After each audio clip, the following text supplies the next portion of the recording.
மேம்பாலத்திலிருந்து அவருடைய நினைவிடத்துக்கு வருகிறார்கள். எங்களிடத்துக்கும் மினிமம் ஒரு 500லேருந்து 800 மீட்டர் தான். இது அனுமதி கொடுத்திருக்கலாம். வேண்டுமென்றுமே இது அரசியல் காழ்ப்புணர்ச்சியா இல்லை காவல்துறைய காழ்ப்புணர்ச்சியா எனக்கு தெரியாது. ஒரு நல்ல மனிதர், இந்த நாட்டுக்காக வாழ்ந்த மனிதர், எத்தனையோ குடும்பங்களை வாழ வைத்த மனிதர், எத்தனையோ தான தர்மம் பண்ணிய மனிதர். இங்கே தமிழ்நாட்டு மட்டுமல்ல, இலங்கையிலே பாதிக்கப்பட்டாலும், குஜராத்திலே பாதிக்கப்பட்டாலும், ஆந்திராவில் வெள்ளத்திலே பாதிக்கப்பட்டாலும், ஏன் கார்கில போரிலே வீரமரணம் அடைந்த இராணுவ வீரருக்காக இருந்தாலும் முதலிலே நிதியை கொடுத்த ஒரு தலைவர் புரட்சி கலைஞர் கேப்டன் அவர்கள். அப்படிப்பட்ட நல்ல மனிதனுக்கு இன்றைக்கு காவல்துறை மறுத்திருக்கிறது. இப்போது அன்பான ஒரு வேண்டுகோள் உங்கள் மூலிமா தமிழக முதல்வருக்கு நான் கேட்டுக்கொள்கிறேன். இன்னும் 1 மணி நேரம் இருக்கிறது. இந்த செய்தியை பார்த்து மாண்புமிகு முதல்வர் அவர்கள் மாநகர ஆணையருக்கும் இங்கே இருக்கின்ற டிசி அவர்களுக்கும் ஒரு உத்தரவை போட்டு பேரணியை அனுமதியாக நடத்துவதற்கு அனுமதி தர வேண்டும் என்று நான் தாய்மொழி கேட்டுக்கொள்கின்றேன். சென்னை கோயம்பேட்டில் தற்பொழுது பேரணி சென்று மௌன அஞ்சலி செலுத்த தேமுதிக சார்பில் தமிழக முதலமைச்சருக்கு வேண்டுகோள் விடுத்திருக்கிறார் பார்த்தசாரதி அவர்கள். இது குறித்தான கூடுதல் விவரங்களுடன் இணைக்கிறார் எம்முடைய செய்தியாளர் செலினா. இது குறித்தான விவரங்கள் என்ன? மறைந்த தேமுதிக தலைவர் விஜயகாந்தின் 1ஆம் ஆண்டு இன்று கொண்டாடப்பட்டு வருகிறது. குறிப்பாக சென்னை கோயம்பேட்டில் இருக்கக்கூடிய தேமுதிக அலுவலகத்தில் அவரது நினைவிடம் பேரணி என்பது நடத்துவதற்காக அனுமதி என்பது கேட்கப்பட்டிருந்தது. தேர்தல் ஆணையம் அருகில் இருந்து பேரணி சென்று அனுமதி கேட்கப்பட்டிருந்தது. இந்நிலையில் அதற்கான அனுமதியை காவல்துறையினர் மறுத்து தெரிவித்திருக்கிறார்கள். குறிப்பாக போக்குவரத்து நேற்று மாலை மறுக்கப்பட்டிருந்தது. தேமுதிக செயலாளர் பார்த்தசாரதி விஜயகாந்த் மறைந்து இன்றோடு அவரது நினைவிடத்தில் இன்று ஏற்பாடு செய்யப்பட்டிருப்பதாகவும் 1ஆம் ஆண்டு நினைவு மௌன அஞ்சலி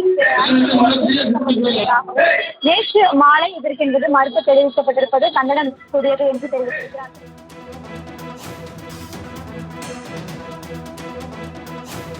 தகவல்களுக்கு நன்றி செலினா.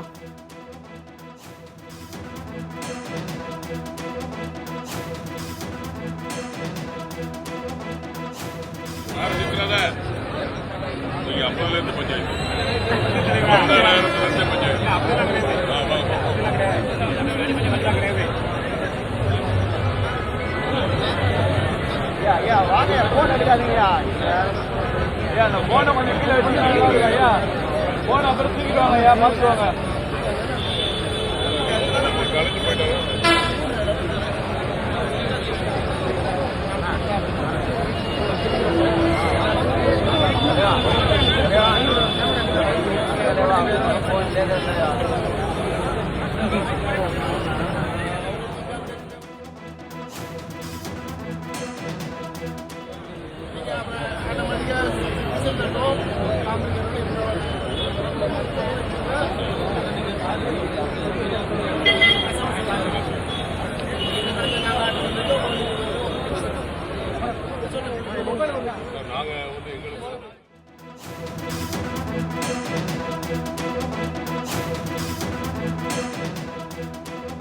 தேமுதிக தலைவர் விஜயகாந்தின் 1ஆம் ஆண்டு நினைவு தினத்தை ஒட்டி அக்கட்சியின் சார்பில் மௌன அஞ்சலி செலுத்தும் விதமாக பேரணி நடைபெற திட்டமிடப்பட்டிருந்தது.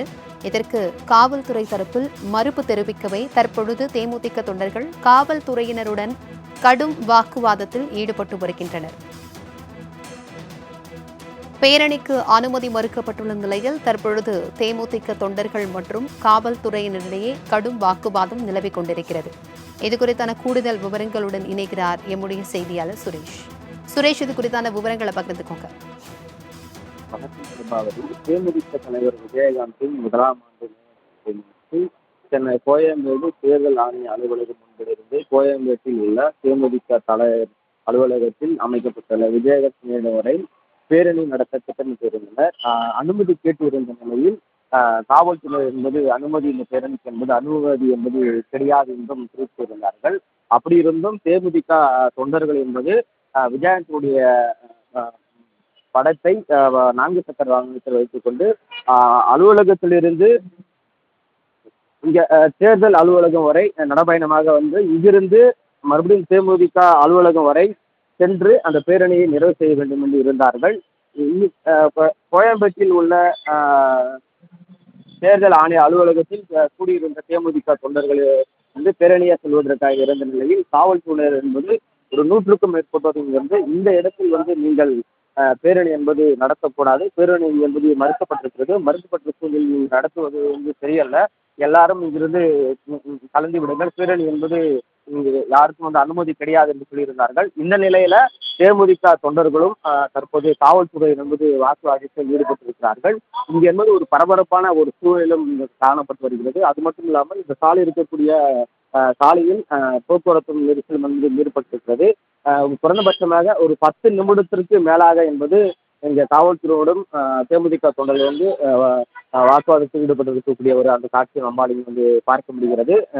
இந்த பேரணி என்பது நிச்சயமாக நடைபெற்று வேண்டும்.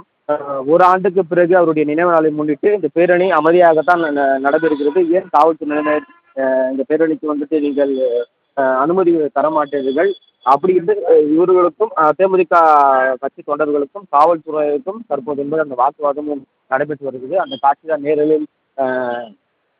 ஒளிப்பதிவாளர் தற்போது காண்பித்துக் கொண்டிருக்கிறார். அது மட்டும் இல்லாமல் விஜயகாந்துடைய புகைப்படத்தையும் காண்பித்து அவர் வாழ வேண்டும் என்றும் அந்த கோஷங்களை தேமுதிக வந்து தற்போது கோஷமிட்டு வருகிறார்கள். அது மட்டும் இல்லாமல் காவல்துறை மீது இந்த பேரணி நாங்கள் திட்டமிட்டு இருக்கிறோம், நீங்கள் என்ன தடுத்தாலும் பரவாயில்லை, இந்த பேரணி என்பது நடைபெற்று தீர வேண்டும், நாங்கள் அவர்களுக்கு செய்ய வேண்டிய ஒரு கடமை என்று அந்த பேரணிக்காகவும் தேமுதிக தொண்டர்கள் வந்து தற்போது தயார் நிலையில் இருக்கிறார்கள். அது மட்டும் இல்லாமல் விஜயகாந்த் வாழ வேண்டும் என்றும் அந்த கோஷங்களின் விட்டு தற்போது அந்த இடத்தில் ஒரு 500க்கும் மேற்பட்டோர் பேரணி செல்வதற்காக தயார் நிலையில் உள்ளனர். பிரபாவதி. தகவல்களுக்கு நன்றி சுரேஷ்.